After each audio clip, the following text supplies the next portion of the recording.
Ravi de vous retrouver comme à l'accoutumée sur votre télévision régionale Prestige TV. Il est 20h et merci de nous suivre pour être au diapason de l'actualité d'ici et d'ailleurs. Et vous avez raison, la grande édition. Au sommaire, l'Union nationale des professionnels de l'automobile du Sénégal, UNAPAS, a entamé depuis quelques jours des actions citoyennes au profit de la communauté.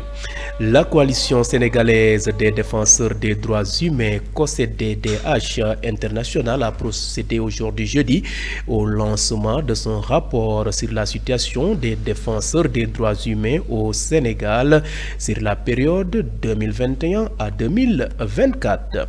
Et puis, dans le cadre de la mise en œuvre de son programme d'accès universel à l'éducation et à la modernisation des infrastructures sportives, Alioune Ning, le maire de la commune de Sandiara, a présidé au village de Godéguine, situé dans la commune de Sandiara, la cérémonie de lancement de travaux de construction. Le suivi de l'actualité internationale et la page sportive mettront à terme à ce rendez-vous d'information. Merci de votre fidélité. Le développement, c'est dans une poignée de secondes.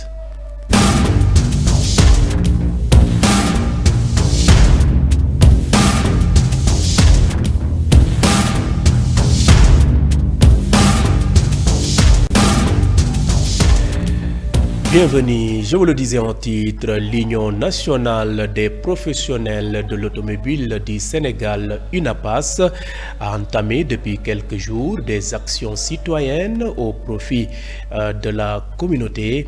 L'objectif visé par les membres de cette association est de concrétiser le slogan ZAP, traduisé par Zéro ambulance en panne. Au total, une vingtaine d'ambulances ont été réparées grâce à ces professionnels de l'automobile. Babacar Diak, membre de l'UNAPAS, revient ici au micro de Moustapha Mbaye et Madiop Mbow sur l'importance de cette initiative. UNAPAS, avec tous les OPA qui se sont adhérés à UNAPAS, ils se sont organisés pour les différents événements de ZAP. Et pour la troisième édition, les éditions précédentes, c'était déroulé à Dakar, on avait dépanné plus de 8 ambulances, à Mbour 12 ambulances. Pour cette édition qui se passera le samedi 28 décembre à Thiès, donc on a recensé 20 ambulances. On a commencé les dépannages depuis le dimanche passé. Je peux citer l'ambulance du poste de santé de Diakhao qui a un problème de moteur, on a déposé.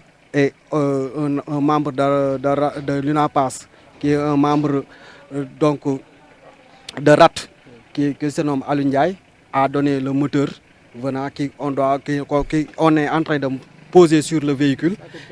Le prix moyen, c'est à 600 000. 600 000. Oui, gratuitement, parce que cette personne, Alioune Ndiaye, donc, qui est une personne engagée, qui est membre fondateur de RAT et qui est un membre de l'UNAPAS, donc par cette lancée, comme RAT est une association donc, qui s'est adhérée à l'Union nationale des professionnels de l'automobile, UNAPAS, donc il s'est engagé à donner donc, le moteur comme une contribution et qui ne fait pas partie des autres cotisations qu'il a menées durant toutes les éditions, ainsi que tous les autres membres l'ont fait, que ce soit des membres de RAT, de RNV, Regroupement national des vulgarisateurs du Sénégal, ainsi que les autres entreprises qui nous accompagnent aussi. Donc ils ont participé et hors de la participation aussi, ils ont contribué sur les pièces aussi.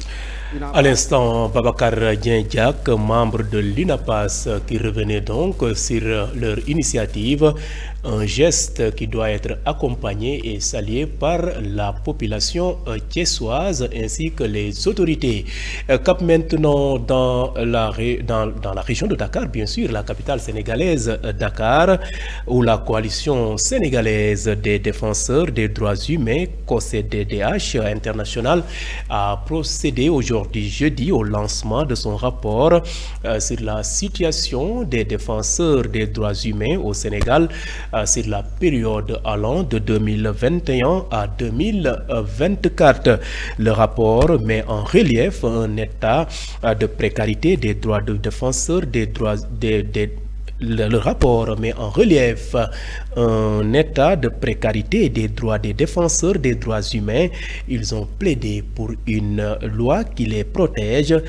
Seydi Gassama, directeur exécutif de Amnesty International, donne plus de détails sur ce rapport. Suivons ses propos. Nous avons nous-mêmes élaboré un avant-texte de loi qui a été remis au Premier ministre, remis également au garde des Sceaux, ministre de la Justice, qui sont tous très favorables pour que cette loi soit adoptée. Et donc, nous allons engager le plaidoyer avec le nouveau Parlement, la nouvelle législature, pour que, évidemment, avant la fin du premier trimestre 2025, on puisse avoir cette loi. Protéger les défenseurs des droits humains, c'est d'abord protéger l'espace civique, faire en sorte que la liberté d'expression soit protégée, que la liberté d'association soit protégée, que la liberté d'opinion soit protégée. Le défenseur des droits humains, vous savez, par essence, il fait la dénonciation. Il fait la dénonciation et lorsque vous dénoncez, vous êtes évidemment sur le risque de tomber sur des infractions, hein, n'est-ce pas, qui payent sur ces libertés-là. En l'occurrence, la diffusion de fausses nouvelles, la diffamation, les injures publiques. Pour ces infractions, ce que nous demandons, c'est qu'il faut les dépénaliser. Il faut que l'État du Sénégal aille vers la dépénalisation et qu'aujourd'hui, lorsque quelqu'un commet ces infractions-là, qu'il puisse être poursuivi au civil et qu'il puisse payer des dommages et intérêts. De la même manière, pour les fausses nouvelles, nous estimons que lorsqu'une fausse nouvelle ne trouve pas l'ordre public, on ne devrait pas inquiéter, évidemment, la personne qui commet ces infractions-là. C'est extrêmement important, nous l'avons dit dans le rapport. L'actuel président de la République, M. Bassirou Diomaye Faye, a quand même fait près d'1 an en prison, simplement pour avoir critiqué des magistrats. Et l'actuel Premier ministre a été empêché de se présenter à l'élection présidentielle parce que, évidemment, il a été condamné pour 3 mois de prison avec sursis, n'est-ce pas, pour diffamation. C'est pour cela que nous pensons que ces infractions, n'est-ce pas, qui sont des infractions sans gravité, n'est-ce pas, sont sanctionnées par des peines qui sont disproportionnées. Vous suivez le rendez-vous de l'actualité grâce à votre nouvelle chaîne de radio Prestige FM qui émet en modulation de fréquence sur les 95.5 FM ici à Thiès et toujours dans la capitale sénégalaise pour parler société. Le Fonds de garantie des investissements prioritaires, FONGIP, et la Banque nationale de développement économique BNDE ont signé ce jeudi 26 décembre un protocole d'accord pour le financement de la campagne agricole prévu pour un montant de 10 milliards de francs CFA. Ce financement a pour objectif d'accompagner les acteurs agricoles pour une bonne réussite de la campagne. Suivons successivement les réactions de Mamadou Faye, directeur général de la BNDE, et de Ndeye Fatou Mbodj, administratrice générale du FONGIP. L'agriculture et plus précisément cette filière arachidière constitue un pilier fondamental de notre économie nationale. Elle est à la fois une source de revenus pour des millions de nos concitoyens et un levier essentiel pour la souveraineté alimentaire, la création d'emplois et le développement durable. En ce sens, ces conventions que nous scellons aujourd'hui à travers la mise à disposition de ces lignes représentent une réponse concrète et ambitieuse aux besoins des acteurs de cette filière stratégique. Ces fonds permettront à la BNDE de renforcer son rôle de catalyseur en offrant des solutions adaptées et accessibles aux producteurs, aux commerçants, à tous les opérateurs de la chaîne de valeur et de manière générale aux PME-PMI. Ainsi, les travaux de nos équipes respectives ont permis de stabiliser la convention cadre de garantie, mais également un protocole d'accord pour une ligne de garantie pour un financement de 10 milliards, afin d'accompagner la campagne de commercialisation 2024-2025, telle qu'instruite par Monsieur le Premier ministre Ousmane Sonko lors du Conseil interministériel du 24 novembre 2024. Monsieur le directeur général, mesdames et messieurs, concernant la convention cadre, elle a pour objet de permettre la couverture des financements accordés aux PME-PMI soumis à la garantie du FONGIP par la BNDE. Elle intègre tous les mécanismes de financement mis en place à travers les sous-fonds de garantie tels que le projet ETHER financé par la Banque mondiale, le programme PAIS soutenu par la Banque africaine de développement, le programme de renouvellement des taxis urbains en partenariat avec le Fonds de développement des transports terrestres, le Fonds de garantie pour l'investissement des Sénégalais de l'extérieur, le Fonds de garantie pour l'artisanat, la culture, le tourisme et les sports, le Fonds de garantie dédié à l'environnement et aux énergies renouvelables, à l'agriculture et aux collectivités territoriales. L'agriculture est plus... Et quittons la capitale sénégalaise Dakar pour rejoindre la Petite Côte et dans le cadre de la mise en œuvre de son programme d'accès universel à l'éducation et de la modernisation des infrastructures sportives. Alioune Gningue, le maire de la commune de Sandiara dans le département de Mbour, a présidé à Godaguine, village situé dans la commune de Sandiara, la cérémonie de lancement de travaux de construction. En effet, ces travaux évalués à 60 millions de francs CFA sont financés sur fonds propres exécutés dans le budget de l'année 2024 de la commune de Malicounda. Selon le maire, tous les travaux doivent être livrés dans un délai d'1 mois, suivant ses propos. Bon, nous voulions d'abord exprimer notre satisfaction par rapport à ce que nous avions fait depuis ce matin, à savoir le lancement de travaux de construction. Nous avons fait tour à tour les villages de Yabodjoïne, celui aussi de Mourortoukouleur. Ensuite, nous sommes allés au quartier EDK qui se trouve à Sandiara. Et nous sommes allés aussi au niveau du stade municipal de Sandiara. Et là, c'est la dernière étape où nous sommes à Godaguine.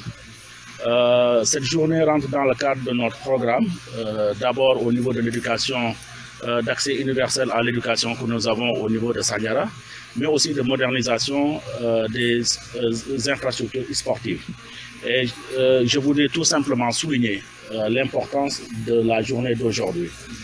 Comme vous le savez, ici à Godaguine, nous sommes ici pour la construction du mur de clôture de cette vieille école. C'était une doléance qui date depuis 39 ans et nous venons la satisfaire aujourd'hui. Je pense que c'est extrêmement important ce que nous sommes en train de faire aujourd'hui.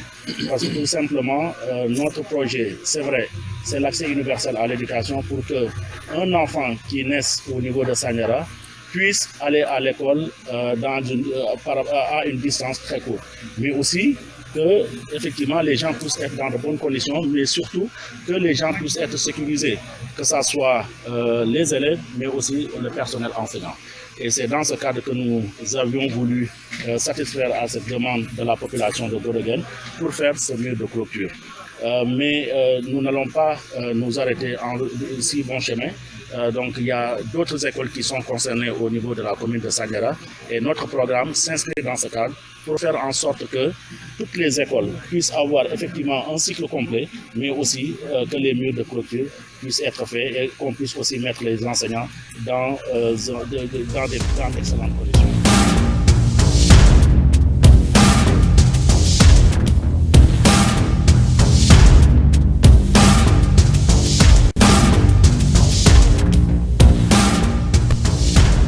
Et à présent, jetons un regard sur ce qui fait l'essentiel de l'actualité nationale de ce jeudi.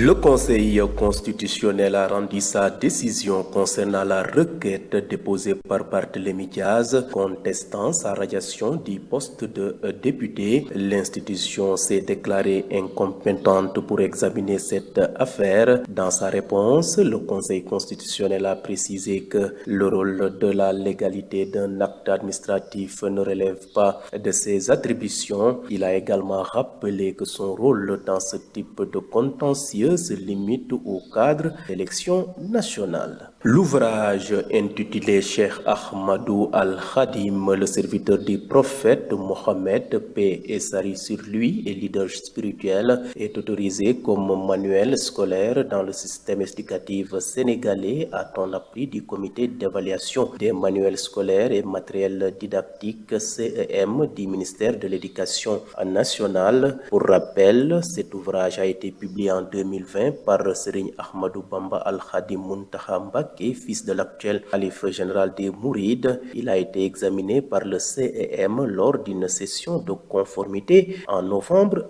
dernier. Et terminons par la campagne de commercialisation arachidière pour l'année 2024-2025. Cette campagne se déroule dans de bonnes conditions à Sédhiou avec 194 tonnes d'arachide collectées dans les deux principaux points de vente de la région, Bogal et Tankon, situé dans le département de Bunkiling. Le directeur régional du développement rural DRDR, Casimir Adrien Sambou, s'est félicité du bon démarrage des opérations et du respect du prix plancher fixé à 305 francs CFA par kilogramme, une mesure entrée en vigueur depuis le 5 décembre dernier sur l'ensemble du territoire national. Le conseil.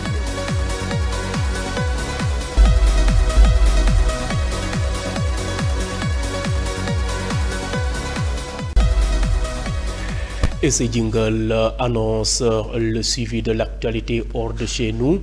Aujourd'hui, le rendez-vous international va nous mener au Moyen-Orient et en Afrique de l'Ouest. Mais tout d'abord, démarrons par l'Afrique de l'Est. Au Mozambique, le gouvernement a confirmé dans la soirée du 25 décembre une évasion massive d'une prison de haute sécurité près de Maputo. Plus de 1500 détenus se sont évadés dans l'après-midi dans des conditions qui restent à déterminer. Une évasion qui intervient alors que le pays connaît de nouvelles violences depuis le 23 décembre et la confirmation par le Conseil constitutionnel de l'élection de Daniel Chapo à la tête du pays avec 65% des voix. Quittons l'Afrique de l'Est pour l'Afrique de l'Ouest. En Guinée-Conakry, la plateforme des forces vives qui regroupe des partis d'opposition et des organisations de la société civile critique de la transition annonce qu'elle ne reconnaîtrait plus les autorités transitoires à partir du 31 décembre car cette date était la limite qui avait été avancée pour le retour à l'ordre constitutionnel. Bouclons ce rapide survol de l'actualité internationale au Moyen-Orient où plusieurs millions d'Israéliens des centres du pays ont encore dû sauter de leur lit en pleine nuit entre le 24 et le 25 décembre pour se réfugier dans les abris anti-bombes. Les sirènes ont retenti à 4h30 locales après qu'un missile visant Israël a été tiré par les Houthis depuis le Yémen. C'est le 4e tir de ce type en 8 jours. L'État hébreu prépare sa réponse. Au Mozambique,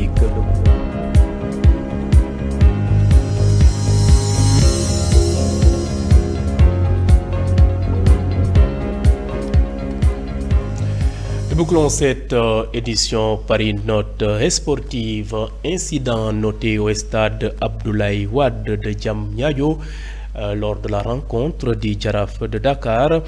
La Confédération africaine de football sanctionne sévèrement l'équipe de la Médina avec plus de 30 millions d'amendes et 4 matchs à huis clos, nous dit Ibrahima Sarr.